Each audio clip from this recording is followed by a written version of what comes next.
Today's episode is sponsored by Newspapers.com, the largest online newspaper archive. Newspapers.com makes it easy to find your family's story with more than 500 million digitized newspaper pages from the 1690s to today. Search for obituaries, marriage and birth announcements, photos, and more in papers from across the U.S., the UK, Canada, and beyond, stretching back 3 centuries. For listeners of this podcast, Newspapers.com is offering 20% off a Publisher Extra subscription. Just use the code Genealogy Adventure at checkout. That code is Genealogy Adventure for 20% off Publisher Extra.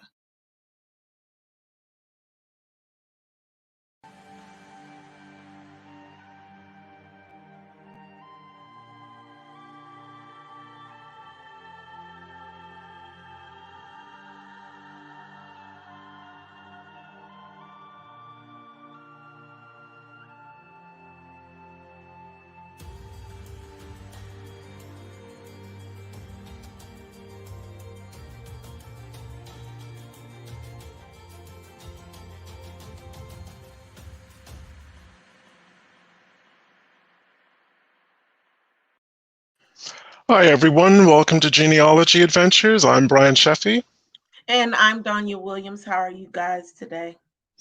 Hope you guys are, as always, having a wonderful day, and thank you for sharing the next hour with us, no matter how you're watching or where you're watching. So, unfortunately, this week's guest is missing in action, but we're still going to have a discussion about African American newspapers, because it's an important kind of conversation to have. One, they are an amazing resource for genealogists and even for general researchers, also for historians, for public historians, and they just provide a wealth of information about the African American experience. Not only that, back in the day when they first started to come out, and they actually helped people move from one spot to another because of because they were let known where the jobs were, where it was booming, things of that nature. The story of African Americans not supporting each other is such a false story. It's really false.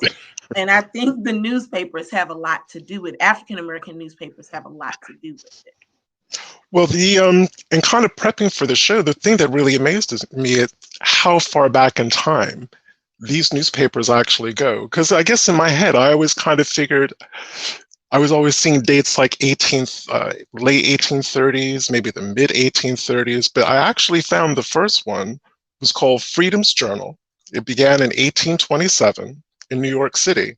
And the story behind that one was free African Americans who were living in New York. They were really upset with how African Americans were being portrayed in their kind of, New York press, New York City press. So it's stuff that you and I talk about all the time. Basically, back then, African Americans tended to appear in newspapers for less than positive reasons. I think that's how I'm going to frame it. So it's just that. Okay, because I was going to say, you mean putting them in for chasing them as runaway enslaved people? No, for fighting, for drinking, for thieving. Think about all of the stereotypes that came with the Irish Catholics a little bit later in time. I mean, well, yeah, the Irish Catholics kind of got tarred with the same brush, but all of the negative stuff that was being said about the Irish just got recycled and used for free people of color. Yeah. And they got fed up about it. And this is something that we should perhaps learn from right now. Rather than put up with it and rather than accept it, they just did a whip round. They did a whip round amongst the larger free people of color community in New York City. They raised the money, they got the building, they got the equipment that they needed, they paid the journalists, and they launched a paper. Yeah. So that was the first time that they felt that things were being written about African Americans by African Americans. It was really the first time that we as a people actually had a voice. And the voice was through the Freedom's Journal. Yeah. I mean, I find, and I think it's actually very exciting to know that about ourselves, because once we start learning the things that we've done, like I was talking to my mom yesterday, and we were talking about the show A Dream Delivered. Hmm. And I think I talked to you about it too. One of my biggest pet peeves is not really understanding the correct language when it comes to researching our families. And so when you're sharing that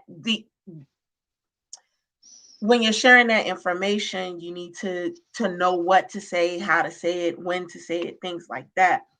So when I think about newspapers and I think about what people knew back then and everything, it was all written down. It was all Yeah. right there. It was all available to them, and it was open.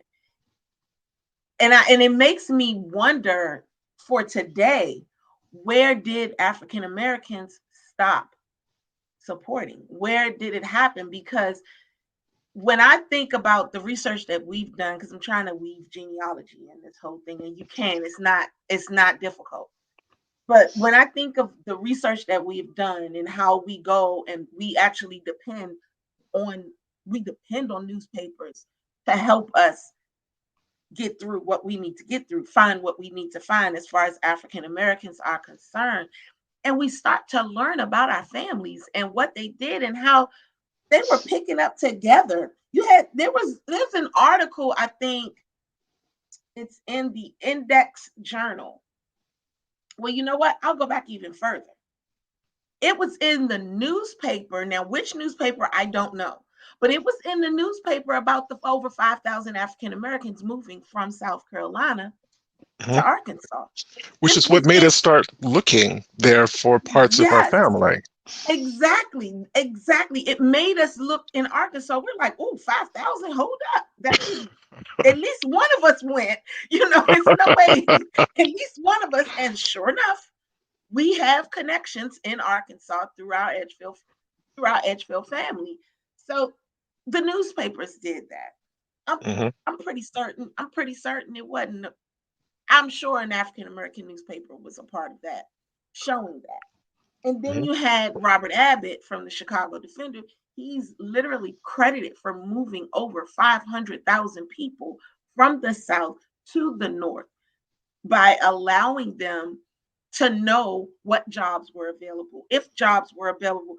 Even better, the fact that some Southern states may have been lying about their jobs that were available at that time because of the fact they didn't want the black. It was too much of an exodus of African Americans Well, leaving the South. hold that thought, because we actually have a specific example of that, and it involved the Edgefield Advertiser. But remember, South Carolina actually sent a freedman up to the north, and I think it was Pittsburgh or Philadelphia. I'm sure it was Pennsylvania, to write a report back to South Carolina, going, yeah, if you're black, don't come up here. It's no better than being in the South. Exactly. But that was Exactly. well, because we're always looking at it through the lens of Edgefield, because Edgefield lost so much of its black working population. They made life so intolerable for black people. Black people left. As you said, we had 5,000 people go to Arkansas. They're And like, that was wait a in the minute. 80s.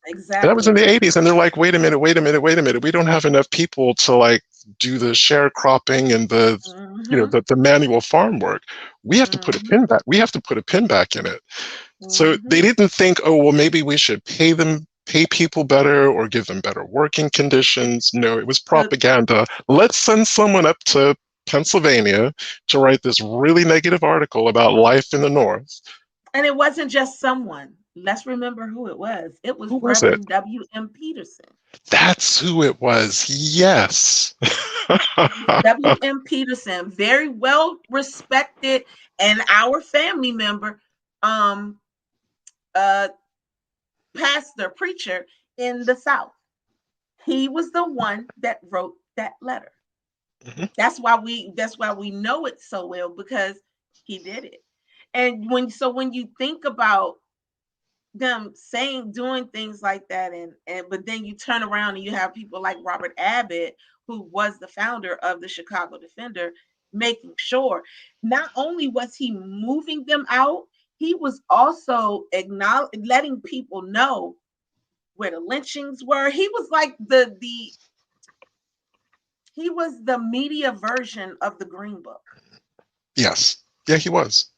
He was the media version of the Green Book, because he kept the tally on he kept a tally on lynchings during that time period. He was letting you know, hey, don't go this spot because they got this much lynching going on. Don't go here because this is happening.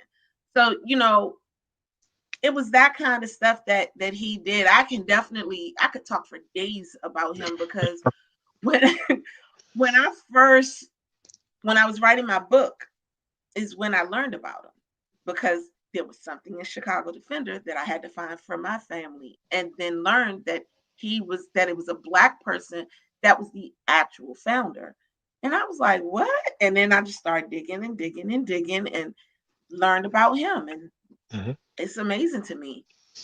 Well, I mean, there's just such a wealth of information in the Black newspapers, said going all the way back to the 1800s, because you get the real sense that they are reflecting their community. So, yes, they're talking about politics, but they're also talking about religion, covering various religious services. Then it's the first time I've actually seen Black businesses advertising themselves, because the white newspapers weren't taking money from Black businesses for their advertisements. So again, these newspapers were really critical for local businesses. So I'm sitting, I'm kind of going through the New York one, and I'm looking about stores selling eyeglasses, pharmacists, milliners, shoemakers. And you can just imagine every kind of breadth of business that there would have been in places like New York.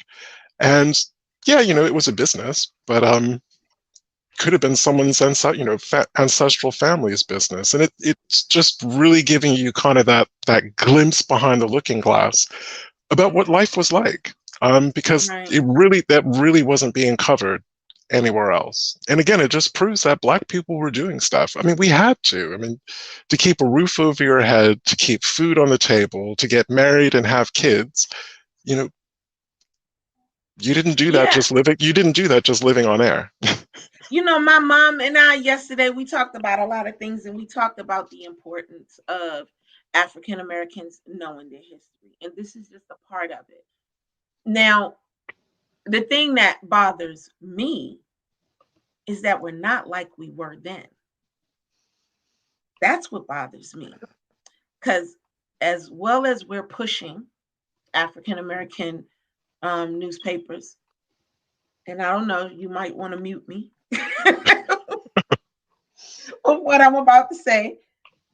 They're not supportive now as they were then. You have to be almost you have to be like a celebrity to get pushed into these things. See, now you And said celebrity.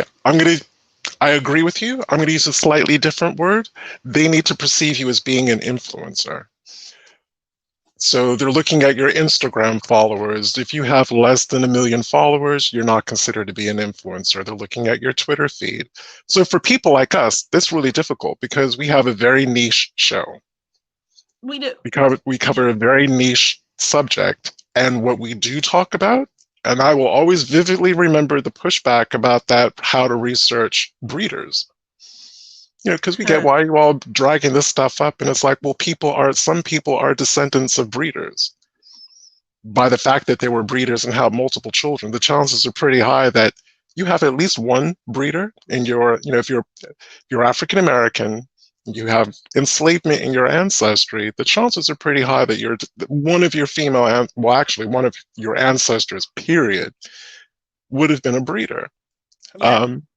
That's a topic that a lot of Americans don't want to talk about, but because we look at things through a genealogical and a historical kind of frame, Mm-hmm. you have to talk about that stuff. We talk about aspects of American history that just doesn't make people feel comfortable, nor should it. Um, but we would never be classed as an influencer because we don't have those like millions and millions of followers. So we have a comment from Doretha Molat. She said Crystal Good has started a Black newspaper in West Virginia, Black by God, out of Morgantown with statewide distribution. Oh, okay. That's great. That is good. That's good. I I I can would love imagine to that. know the content. Yeah. Yeah, and I would imagine for West Virginia is not exactly a progressive state, so it'd be really interesting to find out what kind of support she had to be able to do that, Right. and what the reception of the newspaper has been. Right. Like how many people are buying it and how many, here's the big thing, how many are black that are buying it? Because everything is this all black everything nowadays because of what all of the different issues that are going on. I mean, let's just be clear that's happening. Um, but it's still a pick and choose of what it is they want to advertise. So because ours deal in history, we actually, I mean, like Brian said, we have a problem with that because now black people don't even want to remember their own history, and that is terrible. Well, it's terrible in terms of if and when they come around to doing their genealogy, you have to know that at least the basics of the black experience in this country to be able to do that. Right. And then, I really wish that our person that was supposed to come on, I wish she had come on because one of the one of the things that I know about the Washington Informer is that it kind of circled everything because DC is a political town. It covered the politics, um, and it's it just covered all of those different things. But how many other African American newspapers cover that stuff? And when they do cover it, I don't know if you guys have noticed it, but I've noticed that people have forgotten civics. They've just forgotten civics. They've forgotten how the government works and how the government runs. So I'm wondering, do that is that a place where they can reteach and remind people how stuff actually works? And is that something that's even thought about to do? Because it Mhm. needs it. God, it needs it. I mean, It does. you got Biden being blamed for things where he really doesn't have any control over. Um, it's a lot of different. I'm just using that as an example, but that it's just a lot of different things that needs to be explained when it comes to the government. And because African American newspapers did what they did, they informed Black people back then. Are they informing them now? And what are they informing them with? Is the question. Mhm. Well, again, with the Washington Informer, I was really curious about what was going on around 1964 in the Metro DC area for her father to decide to launch the Washington. Well, I can say one of the things because I did look it up. I wanted to be sure about it first, but it had a lot to do with DC government. It was kicking off. DC government was kicking off around that time. And then by 19, I think it's 73. What do you mean by kicking off? Um, so what I mean by kicking off is that they wanted to control themselves because of the fact you had the civil rights movement, the fights that were going on. Kennedy was in office, all of those things. Then Kennedy was killed and Lyndon B. Johnson was put in, and Lyndon B. Johnson was the one that actually formed the DC Council. Hmm. And he handpicked the DC Council. And if I'm not mistaken, that's around the time that all of that happened. Right. And I guess for the benefit of the audience, and seeing as how you're almost a DC native, um, we can maybe have a little 5 to 10 minute conversation about that. That when people think of the mayor of DC and the local DC government, that is unlike any other government that you will find anywhere else in the country because DC is not a state, it's a Right, district. right, right. So how did that It is impact not a how did that impact the form of local government, and how did that affect African Americans so that there would be a Washington Defender? you mean Washington Informer. Informer, sorry. Um I think that the impact. So, like I was saying, I was right. It was actually 1967 when Lyndon B. Johnson formed the DC Council, and he handpicked several different people who were he thought would be able to run DC in the manner in which it needed to be ran. He also chose the first mayor, which was Mayor Washington, and in doing so, and in doing all that, this was the government's way of allowing DC to run itself without. No, that's not Marion Barry era. I'm sorry. That's a little bit later. That was a little bit later. Mayor Washington was the very first mayor of Washington D.C. and Barry, although Barry was involved, I will say that he wasn't the mayor. He would dabble his hand. He was dabbling in DC government, but they allowed the DC Council literally was allowed to run DC. So they split up into wards. Um, they would go to their individual ward constituents, and then after that, they would come back and figure out what was the best move for African Americans to do that during that time. Mhm.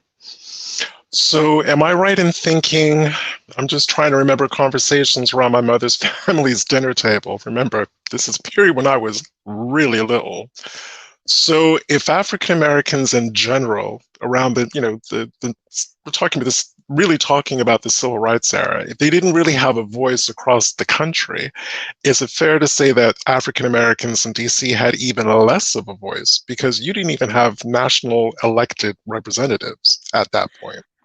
I'm gonna say no, and the only reason why I'm saying no is because my family was very involved in DC politics. But not So my national uncle, but not but national. that's what I'm getting at. That's Mhm. exactly what I'm getting at. So my family was very involved in DC politics. So when you think of the civil rights era and what it was that they were doing, what was happening with our families during that time period, there was something called the National Negro Congress that was formed. The National Negro Congress was actually formed at Howard University, and my uncle was a part of it. I had an uncle who was a part of it. So that particular Congress picked up, and they were going all over the U.S. That was allowed, that would help with the civil rights movement. So even though DC they definitely didn't have a voice at that time, as far as someone who would step in Congress and like states do and so on and so forth, but they definitely played a role in the forming and why the DC Council was then formed. So I think, in a sense, they were being heard regardless of the fact that they didn't have a representative. They were still being heard. Mhm.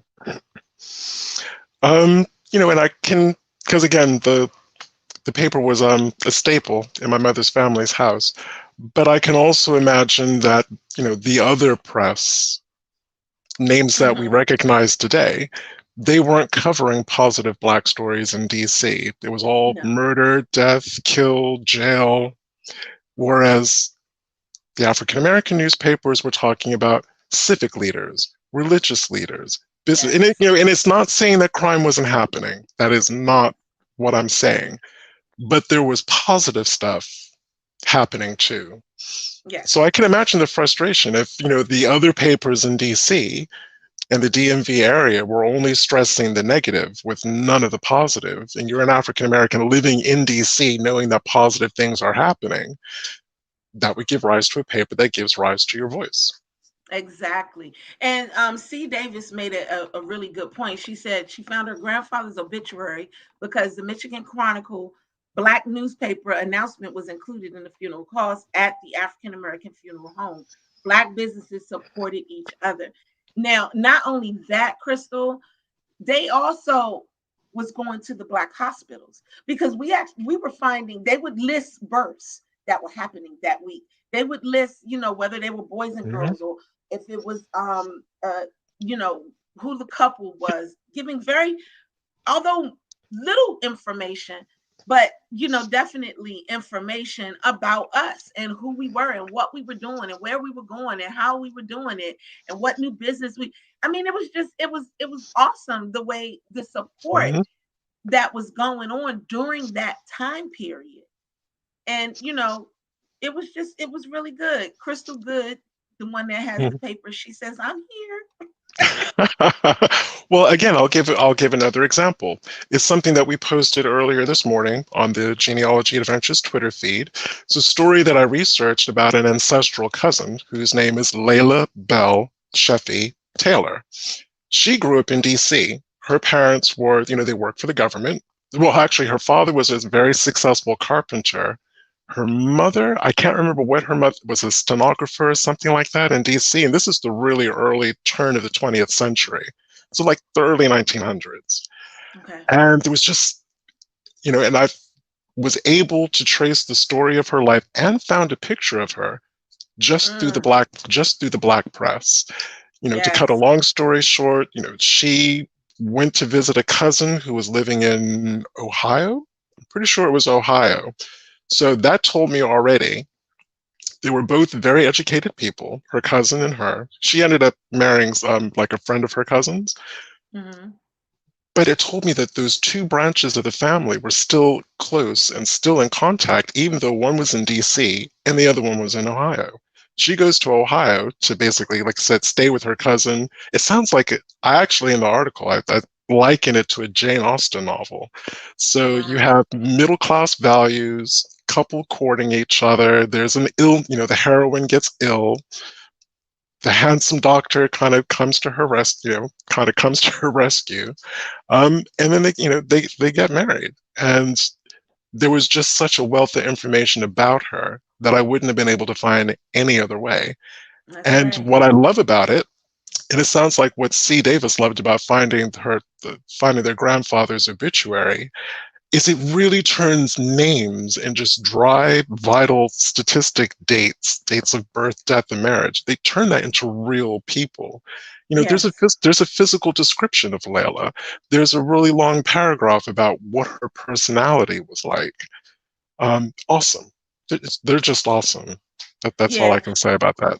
And then the other thing, excuse me, Ms. Davis also pointed out to talk about how newspapers were distributed, and that's a big deal. I can tell you that Robert Abbott for the Chicago Defender, one of the reasons why he was labeled, he was recognized for, not labeled, recognized for moving so many people is because of how the papers were distributed. They were distributed on the trains. Porters were passing them out and was getting it to them. Now, I know from my mom, traveling from north to south, Black people could ride and sit on the cars and things of that nature. But traveling from south to north, they were in the caboose. They were not, it was not a comfortable spot, is what I'm not going to say that they were in the caboose, but wherever they were sitting, it was not a comfortable spot. So my mom and her mother used to ride on the train to Edgefield, South Carolina. They would ride on the train going from here to there, but coming back, my grandfather would pick them up because he Mhm. didn't want them to ride that way. So these papers were handed out through the porters, and these porters were getting these papers out all over the world. That was just one of the ways that they got those papers out. He started out by knocking on doors and handing it to people. That's how he started out, just giving them the paper. Mhm. 25 cents. It, he I, what was the number? I think it was, he started the Chicago. I can say this. I don't know the number, but what I can say is he started the Chicago Defender with pennies,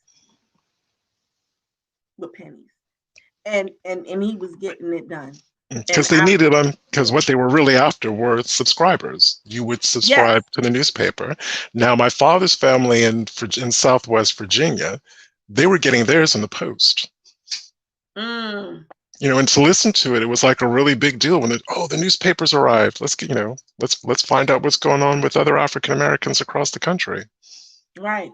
That was the best way to do it at that time period. So Sarah, Miss Big Fine 318, she says there are two black owned and operated newspapers in my city. One established in 1969, the other 1975. So Gwen Faulkner, she says other papers covered black life in DC. I'm a native Washingtonian, births, weddings, announcements, etc. My grandfather's death announcement was in the Evening Star. I knew she was going to say that. Activities at my church can be found in these papers too. Evening Star, if I'm not mistaken, was one of the black papers.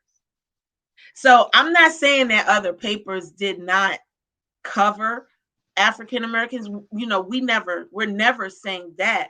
We're saying that some of the white papers were more negative about us than some of the black papers. That's Yeah. what we're saying. Because I'm So a native Washingtonian too. I mean, I've been here my entire life. Even though I was born in Paterson, New Jersey, my mom came right back home. My mother is from here. Her and 7 of her siblings were born here. The others were born in South Carolina. So I'm this is home. This is home, and I know a lot about it. mhm. But Well, yeah, again, because from our research experience, because newspapers.com and Chronicling America has been really important for our research. yes, And specifically for our South Carolina kind of old 96 district ancestry, we don't really start seeing things like obituaries. Okay, I would say before 1955, Black people in the old 96 were basically covered in a newspaper for one of a handful of reasons. Either they were a good Negro, and I'm going to say it like that. They were a good mm-hmm, Negro who, and you see the phrase, they were loved by everyone, white and black. And that's not a detriment to them. That's about the system that had apartheid kind of press coverage of African Americans. It's so great that they were good and beloved. So they were good people or they were bad Negroes. And yeah, there was far more of that being covered in the papers, even though they were doing the same thing that white people were doing. That's exactly, that's the bit that frustrates and angers me even to this day. exactly, Everyone was shooting everyone in Edgefield. Everyone. It was crazy. It was the Wild West of South Carolina. Um, but white people tended to get off the hook for that kind of stuff, and it really did kind of focus on African Americans, whether someone stole a loaf of bread or some candy or got into a fight or drunken behavior. Then you were guaranteed to be in a newspaper. exactly. I'm going to say around 1955 is when you start seeing just more black obituary, or if you live to be very old. If you live to be over 100, you were almost guaranteed to have your death noted in the paper. Mm-hmm. It may not have said much about them, but your name was in the paper. So that was the other. I didn't want to forget that one. I don't start seeing marriage announcements until like the mid 60s, maybe even as late as like 1970. I really don't really see black marriages or engagements And that's in any paper. announced. That's in any paper. That's Now, in any. what they may have started to do around 1950 is just publish a list of everyone who applied for a marriage license. And Yeah, you would see the word colored right. Or the typed. letter C beside their names with the period, Yeah. or something to that nature. You would definitely catch those types of things. But But what you didn't see were black businesses. that Never you didn't. saw you never saw an advertisement for black business. And No. we know they were there. We know they Yes. were there. Yes. Um, what were some of the other things that you wouldn't see? You wouldn't see mentions of black births, but to be fair, if you were poor and white, your births weren't mentioned either. Um, kind of a thing. Weird. It's just a weird period. I mean, there are a lot of things. So yeah, let's think about that. What wasn't mentioned? When I think about, so the Evening Star is the one that was actually posting birth announcements. They did straight up birth announcements, black, but they also had advertising from both black and white. So when it was coming to getting that money, then they would definitely deal with us at that point because they Um, wanted to advertise. do you know when you started seeing references to like black elementary or high school, like educate, not universities, because those did sometimes get mentioned. I'm thinking much younger, like K through 12. Can't really remember, and again, for that part of South Carolina, I don't really remember seeing reporting on that stuff until maybe the mid to late 60s. Well, I think that was because, and when you're saying late 60s, are you talking about like 1960s like that? Yeah, like 1966 to 7, 8, kind of around Well, then. I think we got to think about the fact that a lot of universities were K through university for black people when they first started teaching them. It was literally going, from one extreme to the next. Well, I'll use an example. Was it Wesley Suttles that had the African American Training School? Was it West? Wesley Which? Settles, he had one, and Bettis had one, but Bettis's, they did not advertise Bettis's in South Carolina, but people knew about it. But Yeah, both, yeah, it was one from the Settles, and then Bettis. but I don't ever And remember seeing a mention because I remember trying to find it on newspapers.com to see if there was anything ever written about them, yeah, and I no, couldn't. I couldn't find them. no. That was the little schoolhouses. They weren't doing that Mm, because they didn't want us to learn. They still didn't want us to learn. Let's think about that time period that it was. And then when Bettis grew into more, and it be now it's a museum because of the work that it did. So yeah, mm, I mean, actually a lot of those training schools that have survived the buildings, a lot of them have been turned into museums. yeah, yeah. Gaynell Brady, she said, all of this has me thinking about how my great grandchildren will find me in the paper. And that's what we should think about. And how about if they will find you in the paper? Well, Gaynell, they're gonna find you, and you guys will learn why on the 31st of July. But there's some that won't be found. Everything is, if the newspapers will be still in existence in that time, because that's the other thing, the struggle of the battle between the internet and the actual paper, and people getting it. Like, I do not get the paper at my house. I don't want it. I don't need it. Hmm. I feel like it draws bugs. Y'all know the saying. Y'all remember back in the day when your mother said, throw that paper bag in the trash, it's going to throw some roaches, or something. I'm just saying, I don't keep paper for that reason. Hmm. I literally don't keep paper around my house for that reason. I try my best to every now and then start shredding or anything. So I don't get the paper, but I can read it Yeah. on the internet. And Claudia, my cousin Claudia, has reminded me that again, this is DC, that sometimes Jewish people face the same kind of, do I want to say erasure? Yes, Oversight. It's either erasure or oversight. I guess it depends on if you want to see erasure. the glut half empty or half full. Um, Jewish people didn't always have it so easy either, which is why there's a lot of Jewish newspapers. And as she was saying, the Evening Star is one of the few papers where we can learn about our Jewish family. Yeah, because if I'm not mistaken, you know what? I'm going to look it up. But if I'm not mistaken, I do believe the Evening Star was a black-owned paper. I'm I'm I'm I'm pretty almost sure. positive that it was, and I'm Because almost again, positive that it was. we're kind of talking about a time period where Jewish Americans and Black Americans kind of saw a mirror of each other's existence in this country. So there was that good level of support between the two. I'm going to cycle back really quickly to answer a question that Felicia asked, because I would mention something about we had done an episode about researching descendants of breeders. I don't remember the exact episode number, Felicia, but I know it's season 5, and it was roughly halfway through this season that Actually, we did.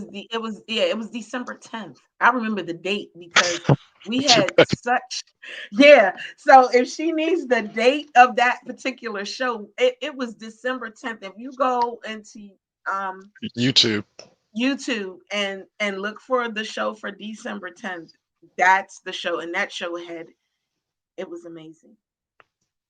And see, Andriel more or less proved exactly what we were just saying.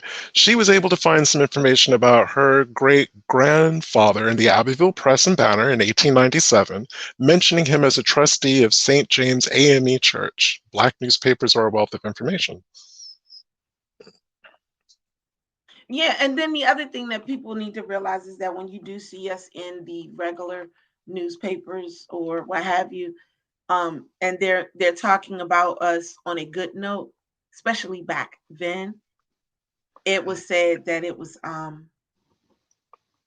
he was a good Negro. That, It would that that term irritates angers my me yes, so much. yes, yes. But it's the term it is the term that was used. But and it's actually Angela has me also thinking, I think it was actually reading about pastors and reverends and preachers in the Black press that the penny kind of dropped that there was like a whole preaching circuit that I didn't even know that existed. I always thought that preachers kind of preached at their local church, and that's what they did. But again, I guess you start seeing certain preachers rise in a kind of Black national profile, and you just start seeing them just do this enormous circuit. And again, that's a part of our history that was a real eye opener for me. I'm still looking up the Evening Star. Gwen said that it was not, because originally it was called the Washington Star at first, and then they called it the Star News. But it was published. The Evening Star was a daily afternoon newspaper published in Washington, D.C. between 1852 and 1981.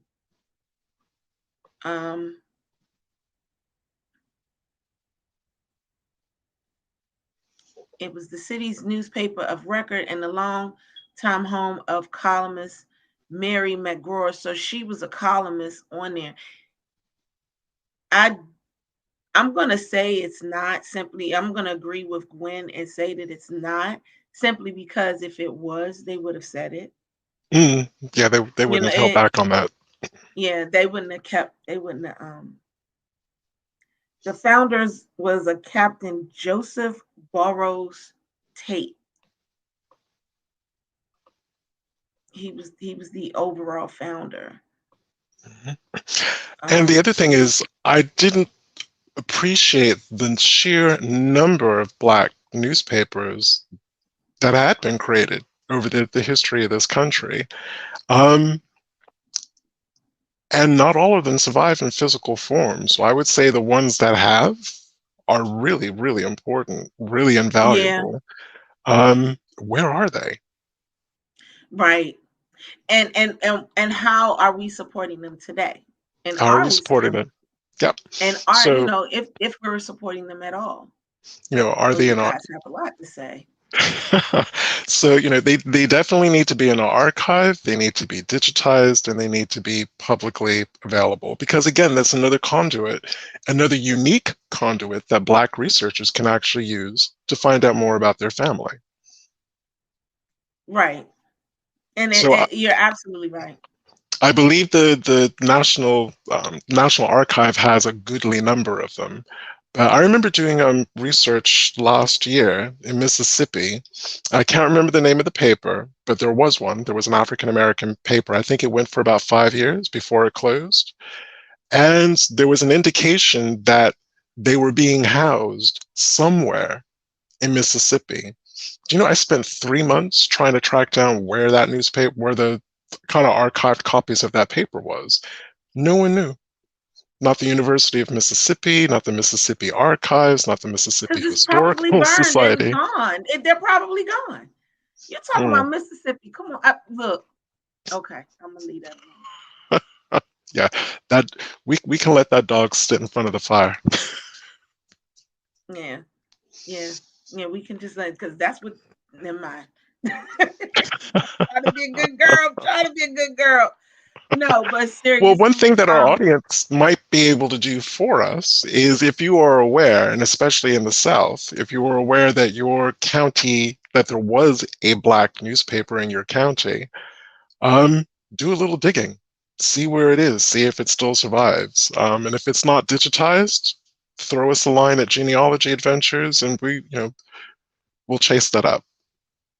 yeah, we definitely can do that. Valoria said the Augusta Chronicle in Augusta, Georgia, had a section during the 1920s entitled "News of the Colored People." Got to be more careful. Okay, Oh, I'll tell you and who else did that. I South. was able to find several death announcements for several of my Mhm. relatives. Wow. With County, Marion County, sorry, with Smith and Pulaski, there's another one. Roanoke in Virginia had exactly the same thing. There was literally a column about, colored, it was called Colored News or Colored Movements or something. It had the word colored in it. And it told you about marriages, who was whose kid was visiting from out of town, but it was like Wow. it was a tiny little column. Wow. So Stephanie Borm said she was able to find her obituaries in the 1930s for families in the Evening Star. Is it possible that many African Americans couldn't afford to pay to have obituaries posted? Anything's possible. I am actually even more interested in the Evening Star now, learning that they were not Black owned because they were very positive. It was a very I mean they did everything. You could Might be find just worth about anything in the Evening Star that pertained to African Americans. So I'm it may be worth looking into Mr. Was it Tate? Was this surname Tate? Maybe it might be worth mhm. looking into him. You said the person that established the newspaper.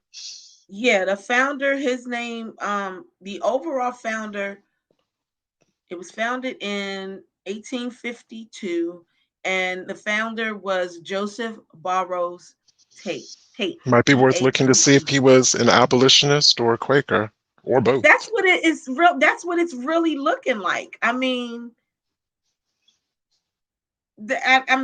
it's just what he is. What that's what it's looking like. Because the crazy thing about DC in particular is it has always had a large Black population. How can you not write about the largest population of that city for so long? Yeah, So maybe, like I said, maybe he was an abolitionist and or a Quaker and decided to level they the all playing would have field. had to have been. They all because then it turned around. They said owners were so he was the founder, but the owners were William Douglas Wallach, Wallach, Crosby Stewart Noyes, Samuel H. Kaufman, George W. Adams, and then Joe Albritton. And then at one point, Time actually owned it at one point.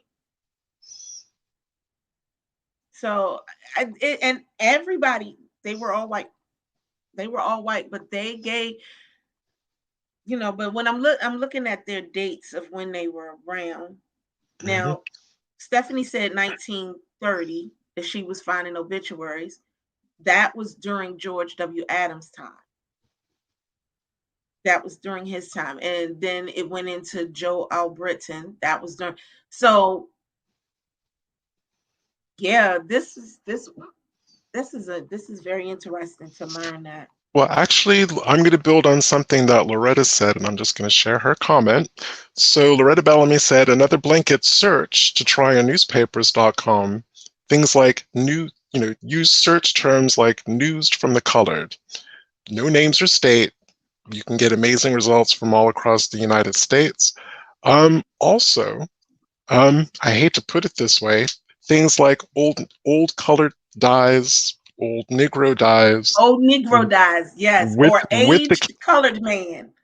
yes, That age, one colored man or woman, or woman. and then put a specific county in there. You will be amazed because I found some Edgefield obituaries, a handful of them, doing just that thing. Oh, that's how I found Enoch. Yes, you did. That's exactly. He was old. He was an old age. He was an aged Negro. Old age Negro dies of pellagra. But yeah, he was mentioned for that. But Because let's again, just we say can't. this: Loretta is Brian and I's go to for the newspaper. That's her thing. I don't know anybody better. If somebody comes to me to want to find something, I'm like, okay, I'll put somebody on that. And I'm talking about Loretta. Oh, if we're having trouble finding an obituary, yeah, Loretta is our go-to person. Yes, yes, she is. Yes, she is. Love her. So my other word of advice is we can't search on terms that we would use today because they didn't exist back then. There were no African Americans back in this time Mhm. period. You will not get a result. So while you may be humming, while you're typing the words, you have to use Negro colored. Sometimes, I'm not even going to say it, the N bomb, because that was the vocabulary of that time period. So, like I said, to better our chances of finding information, we have to use the language that was in use back in the day. Right. Um, Sometimes mulatto. I've typed specifically, and I've had a lot of success with this in Virginia, North Carolina, Kentucky, and Tennessee. Um, Instead of using colored or Negro, I will use mulatto. If I know that that ancestor or that family member was mixed race, I'll put a mulatto. I've gotten some wonderful hits Yeah. doing that too. Yeah. See, Stephanie gave us a really good example of us being done in white newspapers. She says she found an 1873 notice of a sheriff's sale of her third great grandfather's property in the Edgefield Advertiser. Mm. So that was one of the ways that we were mentioned. That meant that he was prominent. He may have been prominent because he was good enough to be mentioned that his stuff was being sold, especially in 1873. Now, the flip side, going to flipping to free people of color, um, and again, this specifically in the enslavement period in the white newspapers, again, estate sales, probate sales, tax lists. If you can't find a tax list any other way, a lot of them, when they were renewing their tax year and letting out all the adult men or heads of house know that tax year was looming, there's just columns of names, all split out by county, columns Right, of names. Still don't see marriages. Still don't. I've right, still, even for free people of color, I still don't see marriages. You may get a death notice, especially if it was a particularly wealthy person of color, or they had a sizable plot of land or whatever property that they may have had. You can get it that way. Don't even really see, unless the death was shocking. Don't even really see free people of color death notices either. right. Someone asked the question, what was the name of the black newspapers in Mississippi? There is a link called aalbc.com/newspapers, and I'll put the link in the comment section. But they actually give you a listing of all African American or independent black owned newspapers in the US. And according to this, the Jackson Advocate is black owned, independent black owned, and the Mississippi Link in Charlotte, Mississippi is independent black owned. And of course, the Jackson Advocate is in Jackson, Mississippi. Oh, and of course, Sandra Abram reminded me of yet another term that was used for our people, darky or darkies, and that Let you me will tell see. you something. The first time matter of fact, I'm glad she mentioned that, because the first time I saw it, it was an advertisement for toothpaste, Colgate toothpaste, the company that made Colgate, and they advertised, had this extremely like the color of this black man, but he was smiling and his teeth were pearly white, and they called it darky. When I tell y'all I stopped using Colgate toothpaste after that, I just can't use it. But that was the first time that I had seen Darky when they were in a newspaper advertisement. It was called Darky. And this is the link right here. And I'm also going to put the link in the comments for it so you guys can see what papers are in your area. So what are you going to do? Are you guys going to start using those papers? Because that's what we need to do. Black people need to start supporting each other regardless. They just really do. But support them if it's worth it. Just like you do for any other race, and you going and you're supporting, do the same for, look for the same thing. And Black people, please don't look for a handout. Well, I think you were saying the same thing on the Moton Museum show when we were talking about Black places of education, whether they were training schools or whatever, and the number of them that got closed after segregation was done away with. Yeah, I mean, I want us to support each other, and I want you. I'll put it like this: Brian and we want you to come to us for our services. Expect good service from us. If we don't give you good service, then don't use us no more. Same way you would for any other place that you would go to. Expect that service. If I say I'm going to be there, then I'm going to be there. If I say I'm going to do something, then I'm going to do it. Our goal, even now, we offer advertisement to African American businesses all the time. They don't take it. Why? Maybe they don't feel we're influencers or have enough followers that do that. But when you support us, we're also supporting you. So it's a give or take type thing. Good Lord, the hour is gone. Yes, it has. Wow. Okay. Well, I was going to say something, but I'm going to change that because it's not a uniquely American thing. I just think in our modern era, full stop, people know the price of everything, but the value of very little. And there's a difference between the price of something and the value of something. Right. And I think people just kind of get confused about those two things. Yeah, I think it's a lot, but I will say definitely, support your local newspapers, support your local Black newspapers.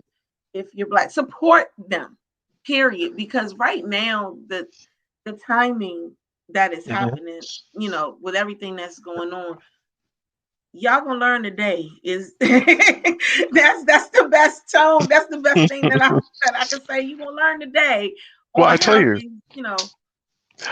you, I remember growing up in my household, and I've switched to digital formats, and I probably shouldn't, but I remember when Jet would drop through into the mailbox and Ebony. I remember those two coming to the house. God help you if you touch them before my father touched them. And Reader's Digest. I was just thinking about more the Black ones. I was just thinking about what dropped. All three, they all dropped. Jet, Ebony, Reader's Digest, yes, and the TV Guide. Those are the four things that you saw all the time.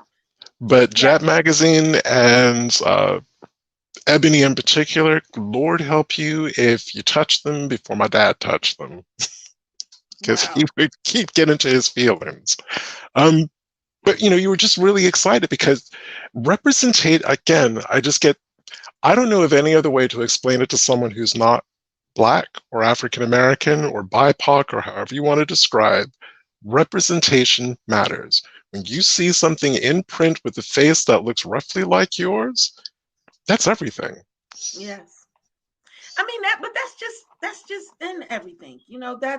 That's in TV, that's in newspapers, that's on stage, that's in acting, that's in movies. when you start seeing a representation of yourself, you feel like you can accomplish those things too. This Mhm. is why it was so important when Obama became president, because now kids were like, oh, I can become president too. Or black kids, oh, I can be a president too. When Kamala became vice president, oh, I can be what women, now black women can feel, oh, I can be a vice president. Women in general can feel that way. Every time Ketanji Brown, she's, every time first black woman. I'm so sick of the fact that we're in 2022 and you can still say first black something. That Mm. irritates that's just crazy in itself. And I am afraid we are out of time. It is We are. wrapped up that quickly. Yes, it did. So, as always, thank you guys so much for spending this hour with us. I hope you enjoy the rest of your day. I'm Brian Sheffy. And I'm Donya Williams. Please make sure you just enjoy the rest of your day. See you Bye. next week. Bye.